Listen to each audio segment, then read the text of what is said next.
What's up, boys? Back out here. Now, for some reason, I didn't start this video, so I'm starting it now, I guess. We're going to start tearing this whole thing apart. Get ready for adjustable cam gears, water pump, timing belt, tensioners, pulleys, spark plugs, all that fun stuff. So here you go, jumping right into it. So first thing you're going to do is get this charge pipe out of your way. If you got an NA non-turbo, you don't need to do that. You got to get your covers off, which mine are already off. So let me get this charge pipe out of the way. Just start taking couplers off. Get this charge pipe out of your way so you can get to these cam gears. I'll bring you right back. Okay, once you get that charge pipe off, you should probably put rags down in your pipes so you don't have to worry about anything getting in there. Take these covers off, they're usually there. I just never put mine back on. There's a bolt there, a bolt there, a bolt there, a bolt there, one in the middle. And that whole thing will slide off. Then, you're going to want to put it in time. So you can just use a 1/2-inch ratchet or a socket, I can't remember the size, to put it on the crank pulley, turn around till all your marks are lined up. Now, if you were smart, if you were doing plugs anyways, you'd take all your plugs out. It'd be a lot easier to turn the motor, but I'm not smart. And I know a lot of you guys probably won't also be doing plugs at the same time. So you just put a 1/2-inch ratchet in there and turn this till you get your line at top dead center and all your cam gears are marked up. So if you got your pipe out of the way, you can kind of see there. You can't really tell down here. You're going to have to start turning it and check back and forth. Make sure all your marks are lined up with that. I painted them so it's easier to see. And back there, same thing. Now go ahead and get your belts off. I mean, you could have done that before turning the engine. This is your tensioner pulley. I did my AC delete, so yours is probably different. Loosen this up, this belt will come off. Then you got a power steering, tensioner, pulley up top. Now, I don't know if you guys are gonna be able to see or not, but right there, it's just two 14s. It's easier to use the double wrench method to get that one broke loose. Now, if you're doing your timing belt, you just gotta get this whole tensioner pulley off. There's that. Now you gotta get this motor mount out. Now you'll see the motor will drop down a little bit. Keep your fingers clear. Now tap this pin out. You just like tap this motor mount a little bit and it'll wiggle itself up or down. And this is always a pain to try to get this out with your piping still in here. And then I just put everything back together so you remember where it goes. Now this should slide up. There you go, that's out. Then I'll put all these back on, like I said, so you don't lose them. Now that you made it this far, you can get your crank pulley off. Now I found the best way is to use a 1/2-inch impact. You might be able to do it with a ratchet. You're gonna have to like put it in gear maybe, and have the brakes on. Do not drop your crank pulley, your balancer. You drop this and it cracks, it won't be balanced anymore. Now that you get your crank pulley off, your motor mount off, all your belts and pulleys off, you can start taking this timing belt cover off. These bolts, do not mix them up. They have to go in the right spot. I made that mistake. Here, I'll go up in there and I'll show you, especially down at the bottom. There's only one bolt where the head of it is shorter, and if you mix it up, it'll hit your pulley and it'll break it. Right there, can you see how I painted that one? Because that's the one.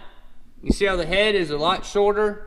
I would put paint on that bolt because that is the only one that you can mix up and you can't mix up. So you see how all the other ones are like dished like that?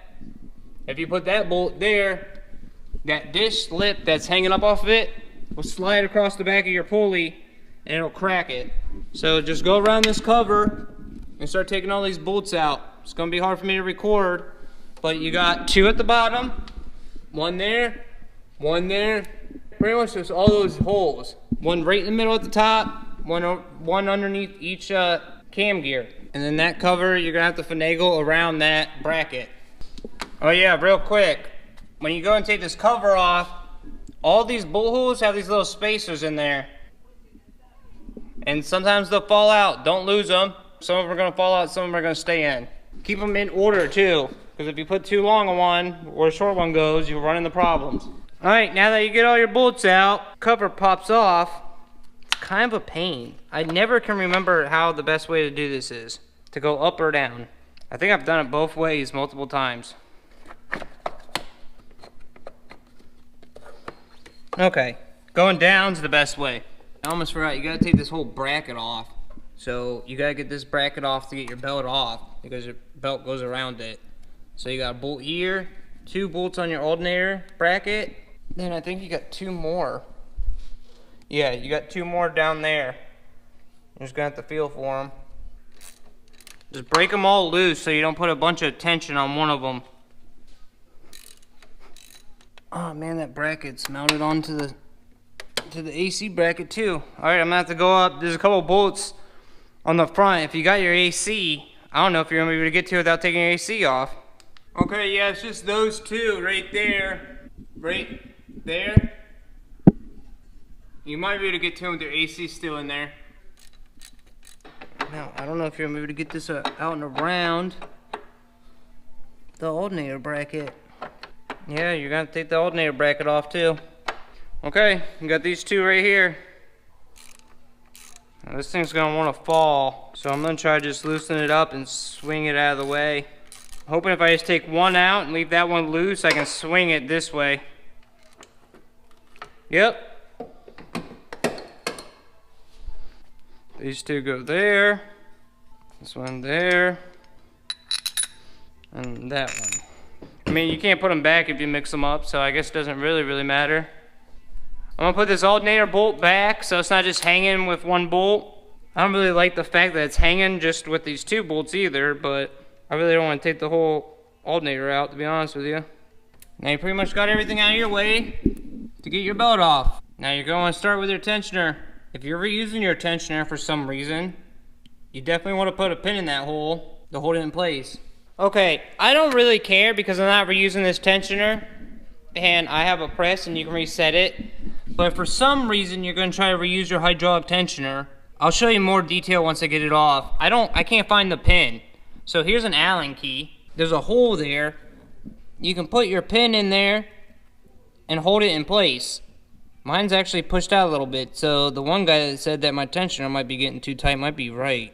But you can pull that back by pulling this tensioner pulley back. It's going to be easier for me to explain to you how to do that when I go to put it back together. So what you're going to want to do is, first thing is get this loose on this tensioner pulley.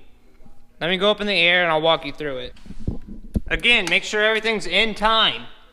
So if you take this off and it starts to snap back, it won't bend a valve.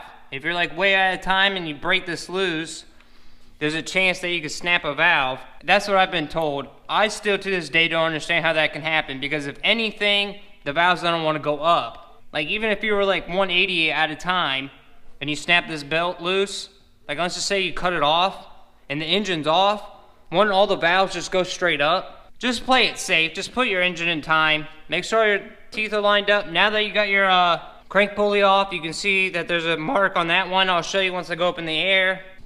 So here's your mark down here. Again, I painted it. It's hard for me to get it to show up on camera. I painted it so it's all like lined up. But you see that pulley right there? You're gonna want to break that loose. Go super slow.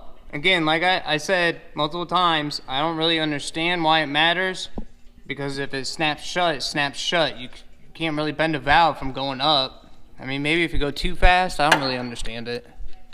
Right now it's just gonna keep getting tighter because I didn't put that pin in. That's why you want to put that pin in, I forgot. If you put that pin in, your tensioner won't pull all the way out. Okay, by the way, you're gonna need one of these tools.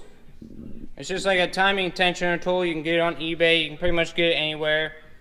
You're gonna put it in there and pull that back. It's gonna want to keep getting tighter at first, but my tensioner is like messed up. I've tried to pull it back a couple times off camera. You can't get this back. You gotta use the press.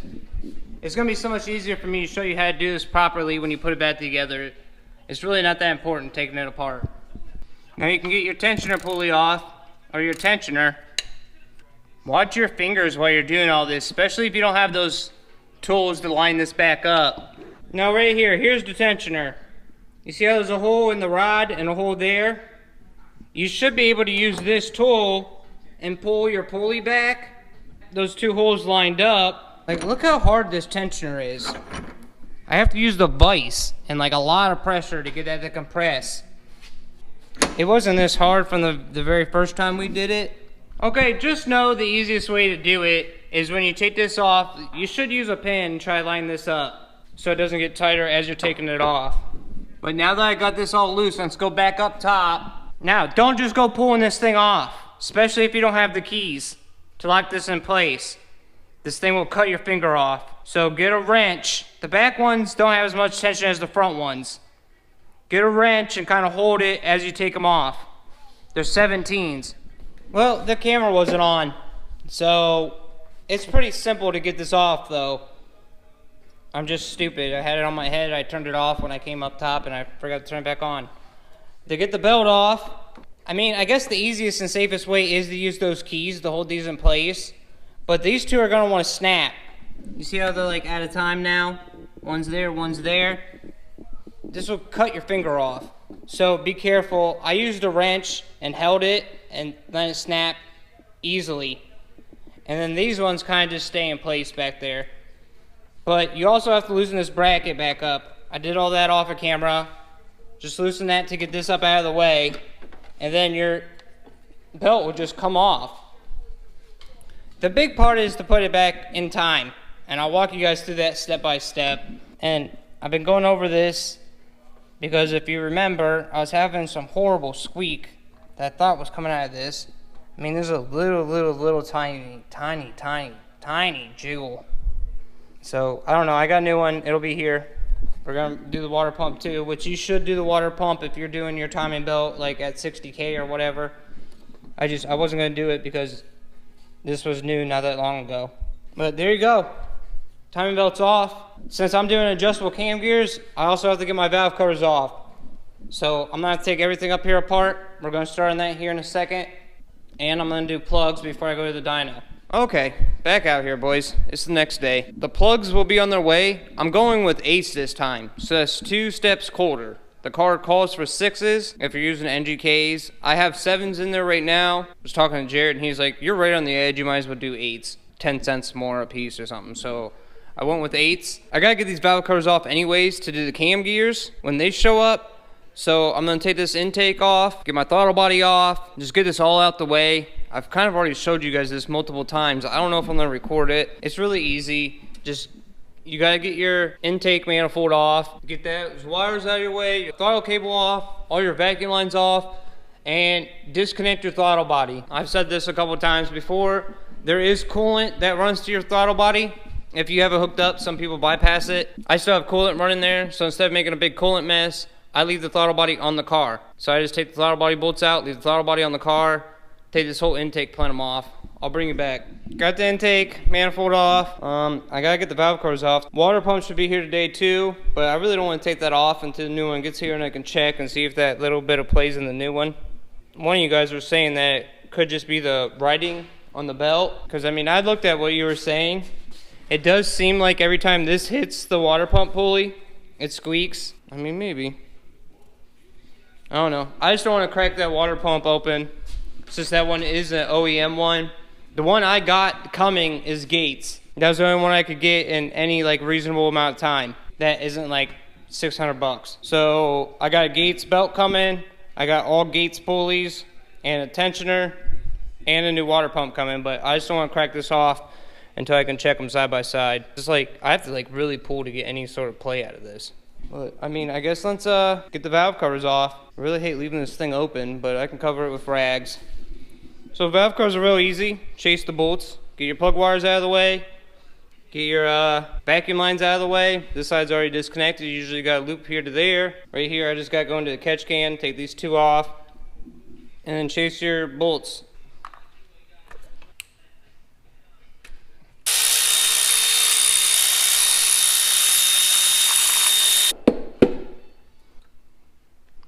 Now, I try to keep all my bolts in there. Now, someone might be asking, why do you have to take your valve cover off to do your cam gears? You gotta hold your cam to torque down your gears. And I also just want to inspect everything. It's gotta come off regardless, but I wanted to inspect everything. Yeah, everything looks great up in here. I mean, what? It's got 200 miles on these brand new cams. Just clean all this like silicone and piece of gaskets have gotten stuck on the edge. Make sure you clean it outwards so it doesn't fall in. And then I'm gonna cover this whole thing up with rags. Okay, let's get the back one off. Same procedure, I'll bring you back. Okay, back one's open. Looks good. You're gonna wanna go around and get all your silicone off of these corners. I'll go around with a X-Acto knife and get it off real nice before I put the new one on. I don't know what the best way to do to get this water pump off without like just making a mess. Like if I take it off, it's just gonna gush everywhere. I could drain it from the radiator, like disconnect the bottom hose, but I'm still not gonna get it all out of the water pump. Instead, it's gonna make a mess everywhere over there. And if I just make a mess over here, I won't lose everything that's in the radiator. I think I'm just gonna have to have a mess over here if I take it off. I'm also starting to think that there's oil on this, because I left my valve covers open over here, and that little bit of blow-by may have been coming down here, especially so that I didn't have my cover, and getting on the top of the belt, which is making it slip even more than that one guy was talking about with the lettering on the belt. Because it's like I can move the whole car before I get any sort of play in this. I don't know. I'm not going to take it off. Like I said, I think I'm going to wait until the new one comes and see if there's any sort of play in that at all, and see how it feels when I spin it. Because this might just need cleaned up with some alcohol, since I think there's blow-by oil on it, and then I'll have to route those hoses somewhere else or connect them like they're supposed to be. You know what, boys? I think I'm gonna end this video here, because I just uploaded my footage and realized that I have almost 3 hours of footage of me just taking this apart. So the next video will be me doing cam gears, water pump, timing belt, plugs, which I'll probably just breeze through, but yeah, I'm excited about the upgrade cam gears. So the next video will be showing you how to install those. This is just like how to get to this point, I guess. So if you made it this far, don't forget to hit the like button. If you're not subscribed, subscribe. This whole build's on my channel. From pistons, rings, everything. The whole engine rebuilds on my channel. And the next video will be how to install adjustable cam gears and your timing belt, water pump, tensioners, pulleys, all that fun stuff. Alright boys, see you in the next one.